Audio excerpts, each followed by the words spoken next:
Ketemu kembali dengan Nyai Dewi Tanjung di sini. Teman-teman, apa kabar semuanya? Nah, kemunculan Nyai kali ini ingin mengklarifikasi sebuah berita yang mana berita itu tidak benar ya. Berita itu saat ini lagi beredar di media online dan digoreng-goreng oleh sebuah channel YouTube. Channel YouTube ini milik Raja Monyet. Judulnya Raja Monyet ya. Si Raja Monyet ini bentuknya hitam jelek ya. Kenapa Nyai bilang itu memang faktanya? Kenapa Nyai bilang begitu? Karena kayaknya si Raja Monyet ini dari awal dari channel-channel YouTube-nya itu selalu mencaci maki, mau mengancam, mau membunuh Nyai, mengatakan Nyai lonte, mak lampir, iblis, betina, dajjal. Tapi tenang aja, Raja Monyet kayaknya harus sekali-sekali bertemu dengan polisi untuk mempertanggungjawabkan perbuatannya.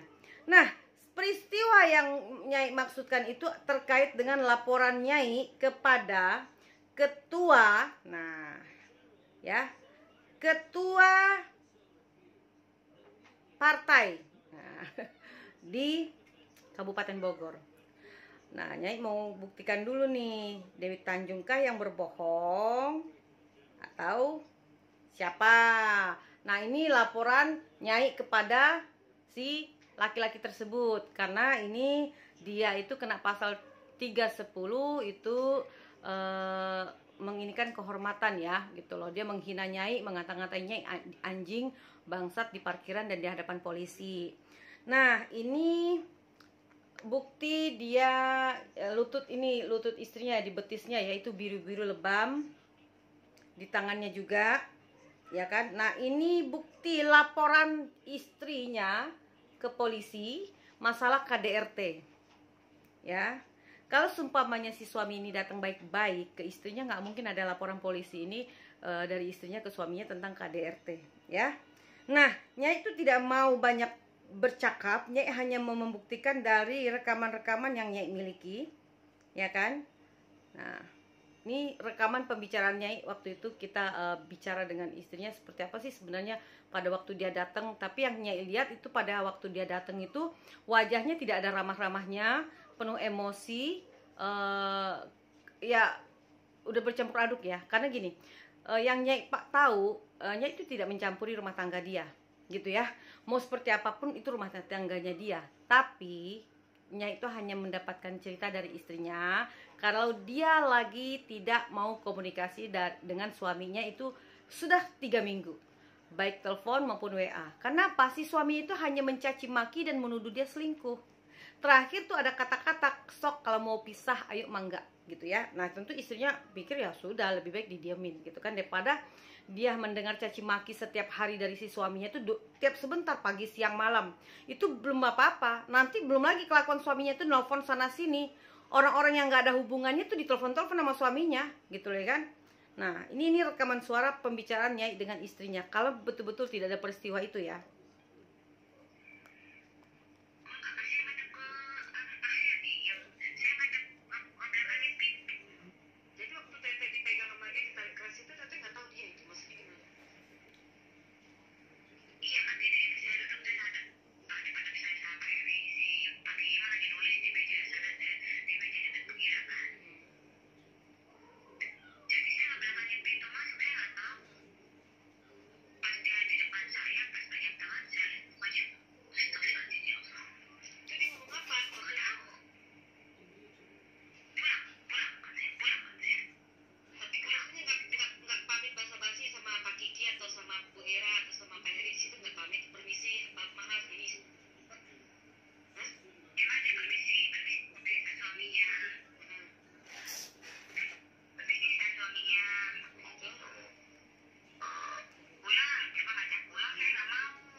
ini pernyataan langsung dari istrinya. Kalau seumpamanya katanya Dewi Tanjung itu bohong seperti yang diucapkan sama Bayu Sajohan ini di media online itu ada ya. Kenapa harus klarifikasi? Karena dia udah menyatakan bahwa Dewi Tanjung itu bohong, tidak ada keributan. Loh, ini pernyataan istrinya loh. Ya, pernyataan istrinya. Gini loh, bagaimana Nyai bisa membiarkan perempuan itu diperlakukan kasar di hadapan umum? Itu banyak orang di ruang publik gitu loh, ya. Nyai nggak terima karena bukannya apa-apa gitu loh. Nyai itu kasihan lihat istrinya itu diperlakukan tidak baik oleh si suami ini gitu loh. Ya Nyai pikir ya sebagai perempuan Nyai harus membela kaum perempuan yang tertindas. Karena Nyai dengar informasi juga baik dari istrinya sendiri atau dari beberapa orang bahwa ini bukan pertama kalinya dilakukan oleh si suami gitu ya. Nyai juga pernah dengar dari supirnya bahwa katanya hidung si ibu patah karena habis dipukul bapak, itu sekitar 3 bulan 4 bulan yang lalu lah. Tapi Nyai pikir itu urusan rumah tangga, ya Nyai nggak mau ikut campur gitu loh. Nah lalu si suami itu sempat Nyai pisahkan, akhirnya terpisah. Tuh si istrinya Nyai taruh di belakang karena Nyai lindungi, karena suaminya tuh pengen mukul mulu ke istrinya. Ya Nyai lindungi, Nyai halang-halangin sama badan, akhirnya Nyai suruh duduk. Nah ini ada rekaman di saat Nyai menasehatin si laki-laki tersebut. Ini ya. Bentar ya, ini ada beberapa versi, jadi harus dicari yang ininya dulu, bentar.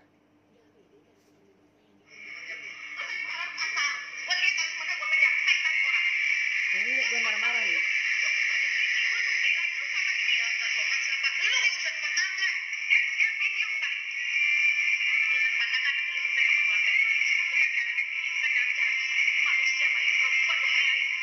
Tuh. Di situ Nyai bilang, ini urusan rumah tangga selesaikan sama keluarganya. Ini perempuan, perlakukan baik-baik. Tuh Nyai ingatkan, kamu itu ketua DPC loh. Kamu tuh calon bupati nanti di Kabupaten Bogor. Ya kan? Nah, tapi lihat sendiri cara dia. Malah dia bilang Nyai kampungan karena dia nggak bisa mendebat kata-kata Nyai. Kenapa Nyai harus buktikan ini semua? Ya karena Nyai itu udah dibilang bohong. Ya, dia laporkan balik Nyai, katanya Nyai itu mengata-ngatai dia, mengata-ngatai katanya kata-kata kasar, kata-kata yang tidak pantas. Ya, Nyai minta buktinya dong, ada saksi nggak? Buktinya nggak? Sedangkan Nyai punya banyak rekaman, terutama rekaman di saat dia menyeret istrinya dari dalam keluar tuh kita punya rekamannya. Cuman itu Nyai tidak akan perlihatkan, itu nanti jadi file yang akan Nyai laporkan ke DPP partai. Nah, Nyai ingatkan dia sebagai ketua partai, bersikaplah yang baik. Karena bagaimanapun di pundak dia ada tanggung jawab untuk menjaga wibawa partai dan kehormatan partai. Bukan hanya sekedar jabatan tuh kamu bisa berlaku seenaknya. Tidak. Karena apa? Kayak Nyai ini bukan siapa-siapa di partai. Nyai itu hanya kader biasa. Nyai tetap menjaga nama baik partai, wibawa partai, kehormatan partai. Makanya Nyai selalu bersikap menjaga sikap Nyai kemanapun Nyai pergi.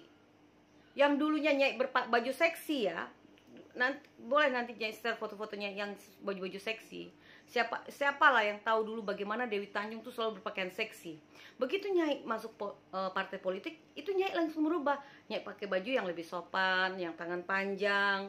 Karena apa? Nyai tidak mau mempermalukan partai, karena keseksian itu tidak mau gitu loh ya.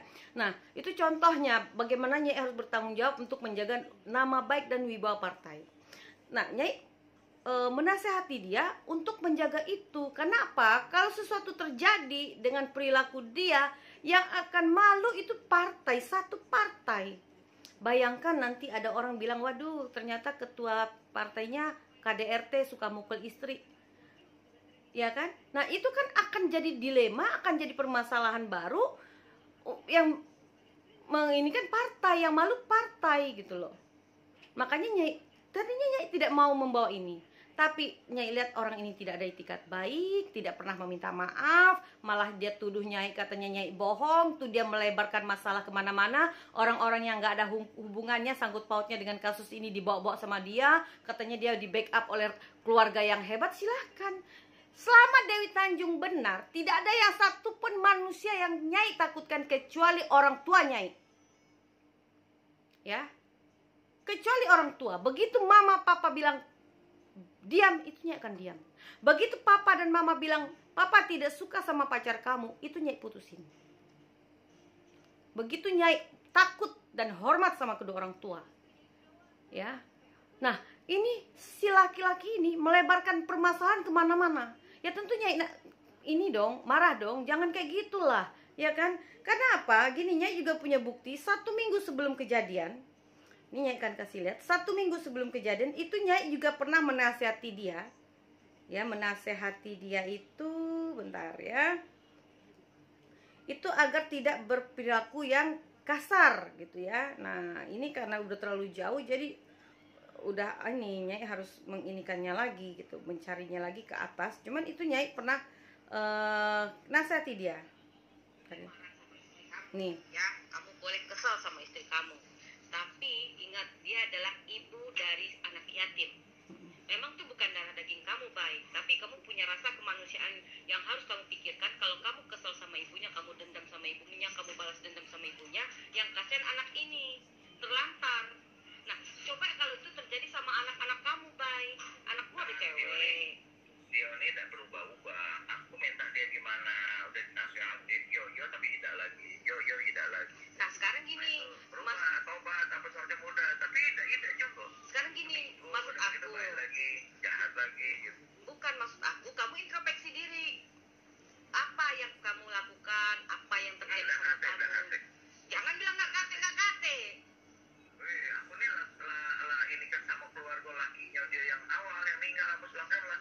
Sama kalau kelakuannya. Nah, jadi gini, si laki-laki ini 1 minggu sebelum kejadian tuh Nyai nasihatin, dia merasa dirinya nggak pernah salah, dirinya tuh benar terus. Dan lebih gilanya, si laki-laki ini ya tanpa rasa malu datengin keluarga almarhum suami temennya itu.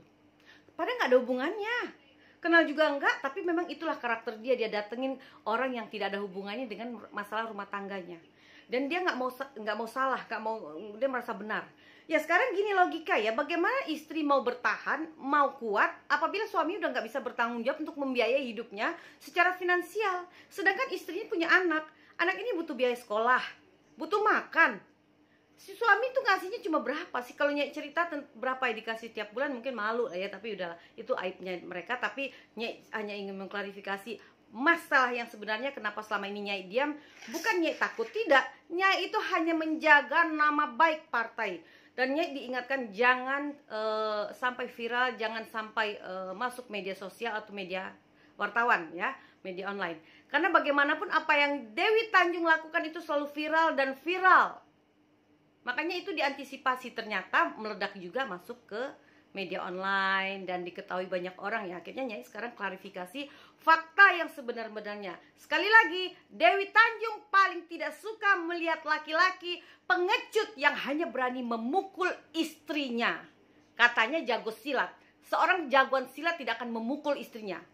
Itu saja. Assalamualaikum warahmatullahi wabarakatuh.